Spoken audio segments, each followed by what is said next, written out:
2019년 한 연구에서 미국 성인들에게 간단한 질문을 던졌습니다. 만약 $1,000를 연 5% 이자로 5년간 투자한다면 얼마나 모을 수 있는지 물었습니다. 30% 미만이 정답을 맞췄습니다. 이들은 10대가 아니었습니다. 이들은 경제활동을 하는 성인이었습니다. 이들 중 다수는 주택담보대출, 자동차 할부금, 그리고 제대로 이해하지 못하는 은퇴 계좌를 가지고 있었습니다. 이들은 수십 년간 돈을 벌었지만 기본적인 금융 지식을 전혀 배우지 못했습니다. 같은 해 이 성인들이 보유한 개인 부채는 총 14조 달러가 넘었습니다. 그들의 신용카드는 종종 한도에 도달해 있었습니다. 많은 이들이 깡통주택 담보대출 문제에 직면했습니다. 게다가 그들의 은퇴 저축액으로는 10년치 생활비조차 감당할 수 없었습니다. 이들 모두는 미토콘드리아가 세포의 발전소라는 사실을 기억할 것입니다. 40년 전에 배운 이 사실은 아무런 실질적인 이점도 제공하지 못했습니다. 하지만 그들의 삶을 변화시킬 수 있었을 핵심 원리는 아무도 배우지 못했습니다. 그들은 돈이 실제로 어떻게 작동하는지 이해하지 못했습니다. 또한 다른 사람들은 번성하는데 자신은 왜 노년까지 일해야 하는지도 몰랐습니다. 이 상황은 우발적인 교육적 실수가 아니었습니다. 오히려 시스템이 정확히 의도한 대로 작동하고 있음을 보여주었습니다. 당신은 수십 년간 일해 왔습니다. 세금을 꾸준히 납부하고 대금을 지불하며 모든 지시를 따랐습니다. 직장에 다니고 경력을 쌓으며 저축할 수 있는 만큼 저축했습니다. 이러한 노력에도 불구하고 결코 충분하다고 느껴지지 않습니다. 급여 인상은 종종 물가 상승률을 따라가지 못합니다. 당신의 은퇴 계좌는 약속된 만큼 성장하지 않습니다. 투자로 취득한 집은 자산보다는 부담처럼 느껴지는 경우가 많습니다. 모든 금융 자문가, 은행, 그리고 전문가는 비슷한 조언을 합니다. 그들은 더 일찍 시작했어야 했다고 말합니다. 더 많이 저축하라고 권유합니다. 또한 다르게 투자할 것을 제안합니다. 하지만 중요한 사실 하나는 언급되지 않습니다. 광범위한 금융 시스템은 당신의 개인적인 성공을 위해 설계된 적이 없습니다. 그 목적은 당신을 계속 일하고 소비하고 빌리게 하며 궁극적으로 억압하는 것이었습니다. 당신은 돈이 어떻게 작동하는지에 대해 제대로 교육받지 못했습니다. 이는 금융 지식이 있는 사람들은 임금에 의존하지 않기 때문입니다. 그들은 30년간 빚을 지는 것을 피합니다. 40년간 일한 후 은퇴하여 빈곤에 직면하지 않습니다. 따라서 금융 문맹은 예상치 못한 결과가 아닙니다. 오히려 이는 당신의 노동과 축적된 부채에 의존하는 경제의 기반을 이룹니다. 당신의 모든 노력에도 불구하고 왜 재정적 어려움을 겪는지 이해하려면 이 시스템의 기원을 되짚어 봐야 합니다. 많은 이들은 현대 경제가 자연스럽게 발전했다고 믿지만 이는 사실이 아닙니다. 1800년대 초반 프로이센은 세계 최초의 의무 교육 체계를 수립했습니다. 그 목적은 시민들에게 부를 부여하는 것이 아니었습니다. 오히려 순종적인 노동자와 군인을 양성하는 데 목표를 두었습니다. 그 기본 원칙은 간단했습니다. 지시를 따르도록 충분히 교육합니다. 하지만 지배적인 구조에 도전할 만큼의 지식은 제공하지 않습니다. 이 교육 모델은 1800년대 후반 산업가들의 환영을 받으며 미국에 도달했습니다. 존 디 록펠러는 명확한 목적을 가지고 미국 교육의 표준화를 재정적으로 지원했습니다. 그는 자율적인 사상가가 아닌 신뢰할 수 있는 노동자를 양성하고자 했습니다. 학교는 읽기와 산수를 가르쳤습니다. 이러한 기술은 공장에 필수적이었기 때문입니다. 그럼에도 불구하고 그들은 꾸준히 금융지식 교육을 생략했습니다. 그러한 지식은 경쟁을 촉진할 수 있었습니다. 돈에 대해야 하는 노동자들은 기업을 시작할 수도 있었습니다. 그들은 공정한 보상을 주장할 수도 있었습니다. 그들은 다른 사람만을 위해 부를 창출하는 대신 개인적인 부를 축적할 수도 있었습니다. 결과적으로 교육 커리큘럼은 면밀하게 설계되었습니다. 생산성을 보장하기 위해 충분한 교육을 제공했습니다. 진정한 재정적 독립으로 이어질 수 있는 지식은 의도적으로 보류되었습니다. 졸업하면 개인들은 40년간의 노동을 위해 준비되었습니다. 하지만 개인적인 부축적에 대한 훈련은 전혀 받지 못했습니다. 이 결과는 실수가 아니었습니다. 그것은 의도적인 설계였습니다. 당신이 현재 그 여파를 경험하고 있으니 이제 그 계획의 결과를 살펴보겠습니다. 1970년대 동안 미국 경제 내에서 중대한 변화가 일어났습니다. 신용카드가 널리 채택되었습니다. 소비자 부채가 급격히 증가했습니다. 동시에 전국 학교에서 개인 금융 교육이 점차 사라졌습니다. 이는 예산 삭감 때문이 아니었습니다. 대신 경제는 변혁적인 통찰력을 발견했습니다. 부채에 시달리는 인구는 관리될 수 있는 인구입니다. 1975년에는 일반적인 미국 가정이 신용카드 부채를 거의 가지고 있지 않았습니다. 오늘날 미국인들은 신용카드 잔액만으로 약 1조 달러에 가까운 빚을 지고 있습니다. 평균 가구는 6천 달러가 넘는 회전식 신용카드 부채를 유지하고 있습니다. 그들은 이미 지출한 금액에 대해 16에서 24%의 이자를 지불합니다. 이 이자는 단순히 재정적 부담을 초래하는 것 이상입니다. 그것은 당신의 영구적인 덫을 보장합니다. 매달 당신은 과거의 구매를 정산하기 위해 일합니다. 최소 결제액은 당신을 유지시킬 뿐 결코 해방시키지 않습니다. 금융 시스템은 이러한 방식으로부터 막대한 이익을 얻습니다. 은행들은 이 이자를 통해 매년 수십억 달러를 벌어들입니다. 이 돈은 당신의 급여에서 매년 체계적으로 인출됩니다.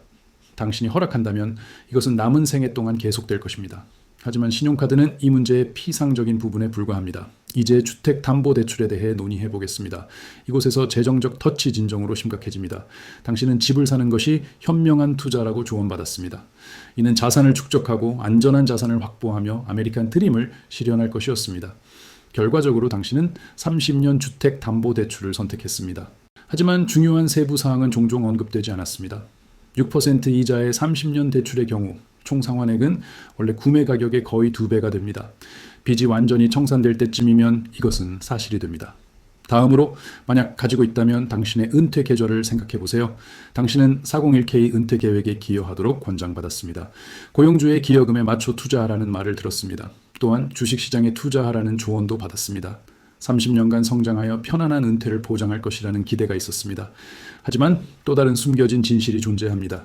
대부분의 개인은 자신의 실제 투자에 대해 명확하게 이해하지 못합니다.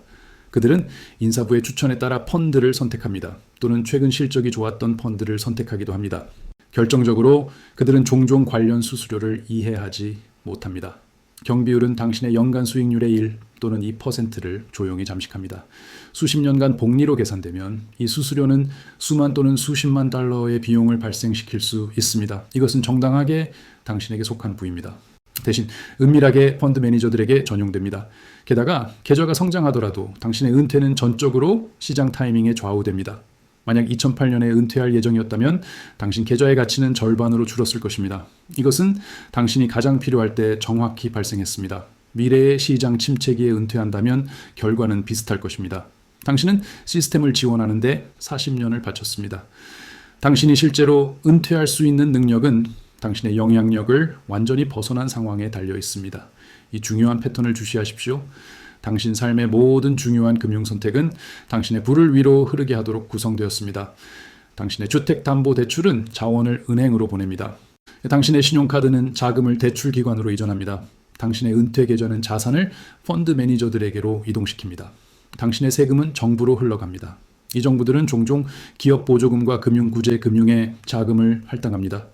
건강, 자동차, 주택보험을 포함한 당신의 보험조차도 월별부의 이전을 나타냅니다. 이것은 지급액을 최소화하여 이익을 얻는 회사들로 흘러갑니다. 당신은 매주 40 또는 50시간을 일합니다. 수십 년간 일을 유지해왔습니다. 그럼에도 불구하고 당신은 상당한 부를 가지고 있지 않습니다. 당신은 지쳐 있습니다. 당신은 스트레스를 받습니다. 당신은 과연 은퇴를 달성할 수 있을지 의문을 가집니다. 이것은 당신의 개인적인 결점 때문이 아닙니다. 그것은 확립된 시스템이 그 목표를 달성했기 때문입니다. 당신의 목적은 개인적인 부를 축적하는 것이 아니었습니다. 대신 당신은 다른 사람들을 위해 부를 창출하도록 의도되었습니다. 이는 평생 노동 생활 동안 당신의 임금에 의존한 채로 달성되어야 했습니다. 수십 년간 당신의 재정을 잠식해온 보이지 않는 세금, 인플레이션을 다뤄보겠습니다. 여기서 상황은 더욱 분명해집니다. 2008년의 금융위기는 모든 사람에게 시스템의 진정한 본질을 드러냈어야 했습니다. 은행들은 무모한 투기에 참여했습니다. 그들은 부실 주택담보대출을 복잡한 증권으로 묶었습니다. 이는 거의 세계적인 경제 붕괴를 초래할 뻔했습니다. 누가 궁극적으로 재정적 부담을 졌습니까? 당신이 졌습니다. 당신 집의 가치가 하락했습니다. 당신의 은퇴 계좌는 가치의 40%를 잃었습니다. 많은 이들이 실직하거나 근무 시간이 단축되었습니다. 대조적으로 위기를 초래한 바로 그 은행들은 구제금융을 받았습니다. 수조 달러의 납세자 세금이 재앙을 초래한 바로 그 기관들로 흘러들어갔습니다. 그 여파는 어떠했습니까? 이 은행들은 이전보다 더 커졌습니다. 최고 경영자들은 상당한 보너스를 유지했습니다. 주주들은 손실을 회복했습니다. 하지만 일반 시민들은 막대한 고난을 겪었습니다. 수백만 명이 집을 잃었습니다. 수백만 명은 일자리를 잃었습니다. 개인 저축은 사라졌습니다. 은퇴는 10년 연기되었습니다. 메시지는 분명했습니다. 시스템이 흔들리면 대중이 손실을 흡수합니다. 시스템이 회복되면 권력자들은 이득을 차지합니다. 그들은 이익을 사유화하고 손실을 사회화합니다. 이 패턴은 100년 이상 지속되어 왔습니다. 권력을 가진 자들이 꾸준히 이득을 얻기 때문에 변할 가능성은 낮습니다. 이러한 역학은 현재 반복되고 있습니다. 코로나 바이러스 팬데믹 동안 연방준비은행은 4조 달러 이상을 경제에 주입했습니다. 그들은 이를 양적 완화라 부르며 시장 안정화를 위해 필수적이라고 주장했습니다. 하지만 그 실제 함의는 명확했습니다. 자산 가격은 기하급수적으로 성장했습니다. 주식시장은 전례 없는 최고치를 기록했습니다. 부동산 가치는 급격히 치솟았습니다. 하지만 누가 주로 이러한 자산들을 소유하고 있습니까? 일반 대중은 아닙니다. 가장 부유한 10%가 전체 주식의 90% 이상을 소유합니다. 그들은 또한 대부분의 부동산 보유를 소유하고 있습니다. 따라서 연방준비은행의 돈 인쇄는 자산 가격을 부풀렸습니다.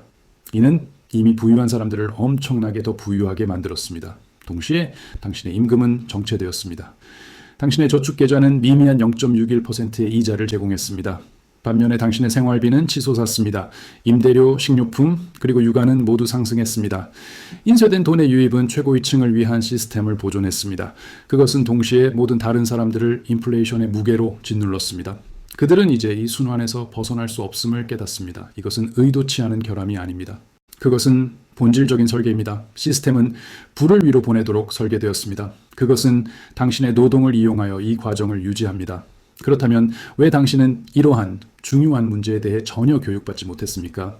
왜 학교에서 결코 사용하지 않을 사실들을 암기하는데 수년을 바쳤습니까?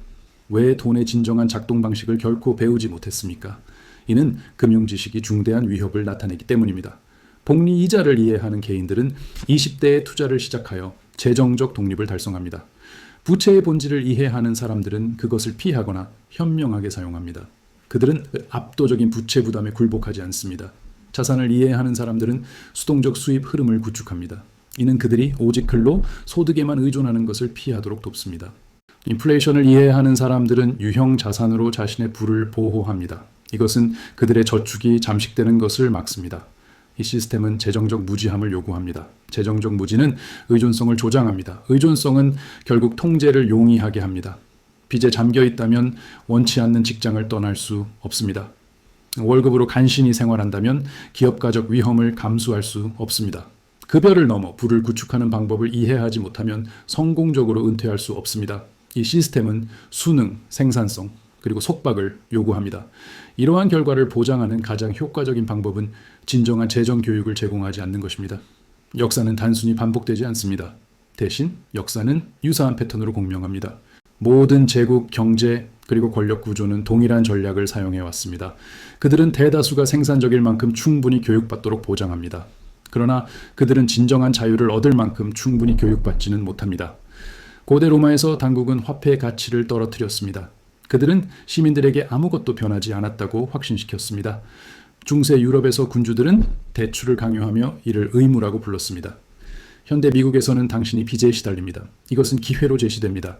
다양한 역사적 시기는 동일한 근본적인 속임수를 드러냅니다. 부는 체계적으로 위로 이전됩니다. 대중은 의존적인 상태로 유지됩니다. 그들은 또한 이러한 근본적인 메커니즘을 이해하는 것을 방해받습니다. 당신은 돈에 대해 배우지 못했습니다. 이는 재정적으로 인식하는 개인이 시스템 내부에 갇히지 않기 때문입니다. 이 시스템은 본질적으로 속박을 요구합니다. 이것은 거대한 음모가 아닙니다. 대신 이것은 기본적인 경제학입니다. 이 정보가 새로운 관점을 제공했다면 구독을 고려해 주십시오. 역사는 이러한 해답을 가지고 있습니다. 제가 그것들을 찾도록 안내하겠습니다.